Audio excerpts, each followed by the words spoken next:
Hello everyone, you are watching ThinkPol. I am AKHTAR. Currently, we are witnessing of changing political scenario and the political dilemma into the Middle Eastern politics. Yes, I am talking about Iran and their road to become a nuclear weapon state. Recently, Prime Minister of Pakistan, Shehbaz Sharif, have visited Iran and show their huge support for the peaceful use of the atomic energy. But this statement of the Pakistani Prime Minister are not welcomed by the United States of America because this is totally against the policies of the current administration. But the thing it is, at today's session, we are talking about the future of the Middle East and the conventional rivals. Yes, I'm talking about the conventional rivals of Iran, Israel, and the Kingdom of Saudi Arabia. If Iran become a nuclear weapon state, what option that the both states have to counter and maintain deterrence, and what the option that US still have to stop for the further enrichment to and become a nuclear weapon state to Iran. Today we have Professor Jedet, who has been professor at World Institute of Politics, and he has been a negotiator of Armaments and Disarmament Committee from 1981 to 1993. Professor Jedet from the Washington DC, thank you very much for joining us. Thank you. So my first question is to you related to the Iran's nuclear development program. Recently, International Atomic Energy Agency have published a news regarding the enrichment of Iran. They said that Iran is very near to become a nuclear weapon state. So if Iran's become a nuclear weapon state, so how can you see this development into the Middle Eastern politics and the Middle East zone? Okay, first of all, let me address the Iranian quest for nuclear weapons. You know, the United States during World War II spent about 4.5 years to develop its nuclear weapons program and dropped the 2 atomic bombs on Japan in 1945. It took 4.5 years. Now, compare that and compare all the other states that have developed nuclear weapons, including Pakistan and India, France, Great Britain, the Soviet Union and Russia today, China and America. It has been over approximately 50 years that the Iranians have tried to develop a nuclear weapon. That is a half a century since the Shah stepped down. That is a hell of a long time. That is probably the longest time in history in which two sides have tried to develop a negotiation on a single issue, weapons of nuclear capability for the Islamic State of Iran. And what are they going to do now? Right now, it seems like they are repeating the same old statements and the same old problems that they have inherited for nearly 50 years, about 45 years since the Shah stepped down. That is a long time, 50 years. Now they are going to embark on the 6th round of their current negotiations under President Trump. And President Trump, typically of his personality, has threatened military action if they don't come up with some kind of a solution. Right now, the Iranian talks with the Americans and with the other members of the NPT are reaching a highly critical stage. It is the most momentous in their recent history, over 40 years. And I don't know, I'm not a scientist, and I don't know the actual nature of the scientific evidence. I mean, I can repeat it, but I was never on an NPT negotiation. But this is a very critical time.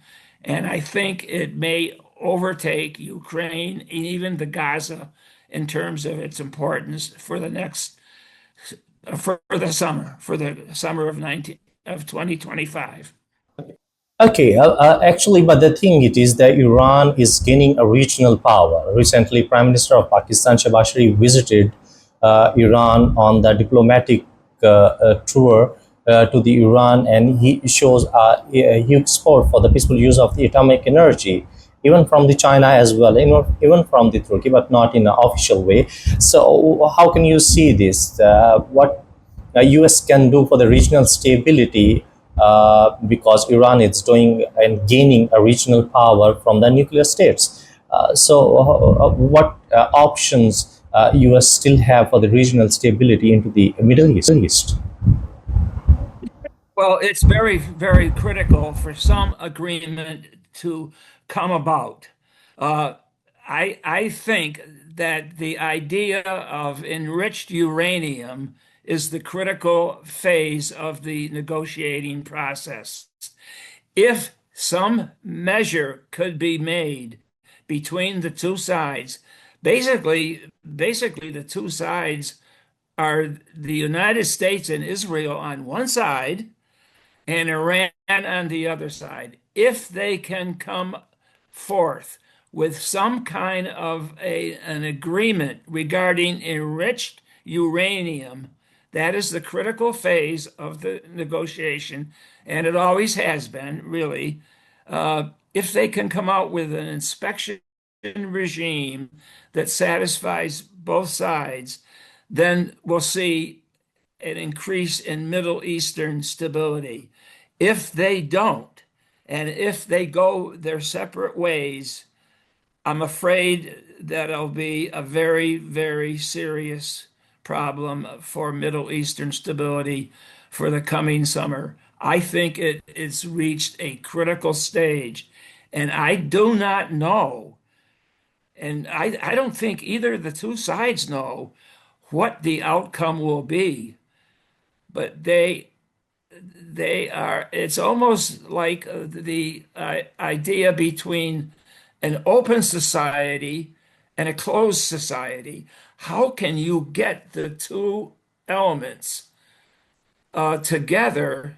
And it's reached a critical stage. I think the Iranian issue is going to be the number one issue of the summer, and Middle Eastern and indeed world stability depends upon the outcome.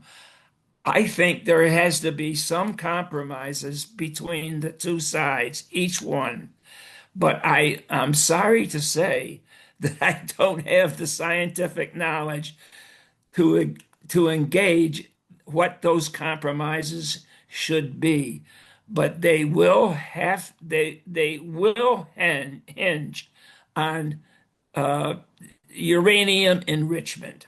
That is the scientific avenue. If the United States, I'm not a member of the delegation, but if the Trump administration and Israel is satisfied on that issue, and if Iran can somehow step back and be satisfied with that issue, then I think we'll see stability in the Middle East. If not, as President Trump said, all hell will break loose.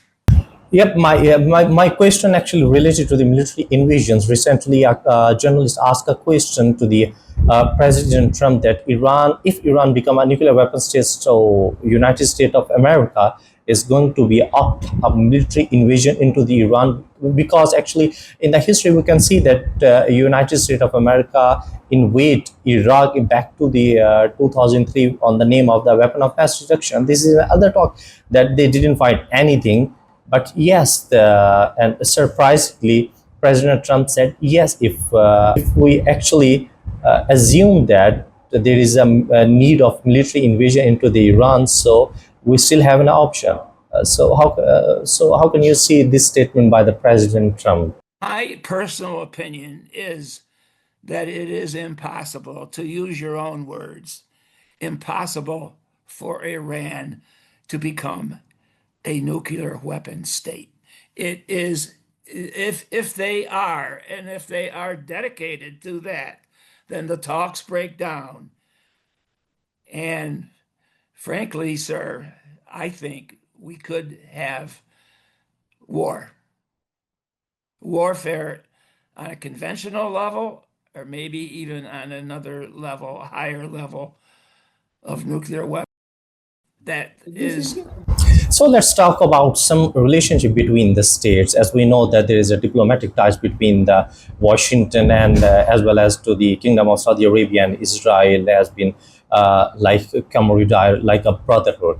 But yet, into the current situation, if Iran become a nuclear state, can United States of America accept Kingdom of Saudi Arabia and Israel as a NATO member? If your answer is not, so can United States of America provide a positive security assurance to the both states?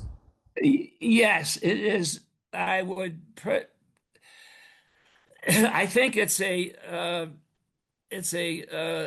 sensible solution, but I have to use another adjective to precede it. It's a remote solution, but I still think it's an intelligent way to go. And the more countries from the Middle East that are involved in this process is probably all to the better. Actually, we must be aware about the relationship between the Iran and Israel. So, what do you think about if Iran become a nuclear state and Israel opt an option to target an attack, launch an attack, massive attack on the nuclear facilities of Iran? So, what option that the United States of America have for maintain a regional stability into the Middle East? Well, analysis is that in general, the more states that are becoming participants in this process, it's primarily been a process of China and the European states and the United States. The more that we can get the actual Middle Eastern, like, for example, the idea of a Middle Eastern nuclear weapons free zone. Now, I happen to know that the background to the Latin American nuclear weapons free zone. It's called the Treaty of Tlatelolco, and it was made in 1968. And I was associated with the Conference on Disarmament during the 1980s when I was at the State Department. And we had good relationships with the author of that treaty, Tlatelolco, 1968. His name was Garcia Robles. He was a Mexican diplomat. If we can get a Garcia Robles, he was 80 then, and I'm sure he's deceased. If we can get somebody to think in terms of the larger Middle Eastern nuclear weapons free zone, that would be a magnificent solution. And I don't know whether it's, but I sure as hell think that it should be brought up. A regional situation rather than between President Trump and the leader of Iran or of Netanyahu. It should be way beyond Israel and the United States. It's got it. I think your idea is the ultimate solution. I don't know. I tend to be pessimistic, but I believe that is the Middle Eastern nuclear weapons free zone. In past or in a current scenario, there is many sanction imposed by the United States of America on Iran, and there is only one purpose for this sanction, that is to stop Iran for the further uranium enrichment. So, what do you think about? On the other side, on the other hand, U.S. signed a deal of $142 billion to more strengthen to support in a military purposes to the Kingdom of Saudi Arabia, that are considered a conventional rival to the Iran. So, what do you think about that? If still Iran bypassing the sanctions and still working on the further enrichment. So, what option United States of America have to stop the Iran?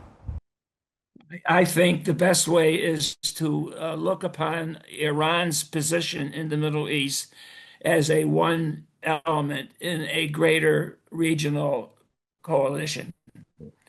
Uh, if you can find some way to convince Iran that it doesn't need nuclear weapons for its immediate concerns. It's not going to attack China. It's not going to attack Russia. It's not going to attack the United States at all.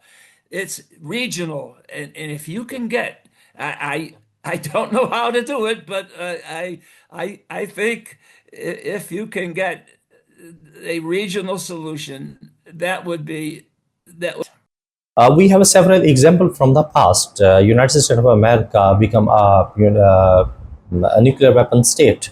To respond or maintain deterrence, Russia also become a nuclear weapon state. And back to the 1970s, India become a nuclear state. To respond or to maintain deterrence, Pakistan also become a nuclear weapon state. These all are the conventional rivals. And now in the current scenario, we can see that Iran's conventional rivals is Israel and Kingdom of Saudi Arabia. So if Iran become a nuclear weapon state, what do you think about? Why not Israel and Kingdom of Saudi Arabia are seeking to maintain deterrence to the Iran? Why not? I think it expands NATO too far and it becomes a global situation. There was back a long time ago, back when I was in school, an organization called CENTO, CENTO. I think rather than having Saudi Arabia, Israel, or any other members of the Middle Eastern region become members of NATO, they should think first and foremost of a regional pact and keep it right there. Right now, NATO began with 12 states. It now has 32. Yep. And it has to change its name and its focus and its obligations and so forth to become a global to become a global condominium. Basically, it is what it is. And I'm not necessarily opposed to any kind of a global situation like the United Nations, but I think that in terms of feasibility, it is much more feasible to begin on a regional level. So my last question is to you: what do you think about the future of the Middle Eastern politics? Still, there is an emerging security dilemma because Iran is also be seeking for the power of the nuclear weapons and to mitigate deterrence. Israel and Kingdom of Saudi Arabia also be signing a deal with the United States of America. So, what do you think about what is the future consequences have been seen in the broader perspective? What do you think about what is the future of the Middle Eastern politics? As per the current evolving scenario. Okay, I think that if the Trump administration or any subsequent administration follows a regional focus, that is to include all members of the Middle East and lose, and it's about to do it, lose its singular focus with the country of Israel, then I think that we have a much better chance of of arranging some kind of a permanent situation in terms of whatever permanence means in world politics, but a lasting, a stable situation if we can think above our, well, I'm not trying to say to forget Israel, but I think we have to go a little further in our diplomatic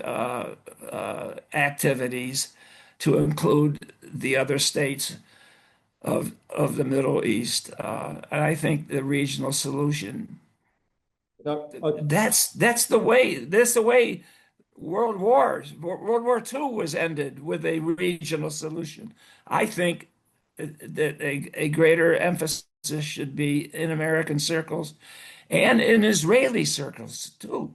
and in Iranian and Pakistani circles to think in terms of the greater area that they're surrounded by, that is the Middle Eastern nuclear weapons zone, free zone. Thank you very much, Professor John Jay, for joining us. It's really a great opportunity and literally honor for me to having such a knowledgeable personality that who serve into the negotiation table and many posts of the United States government. Thank you very much for joining us.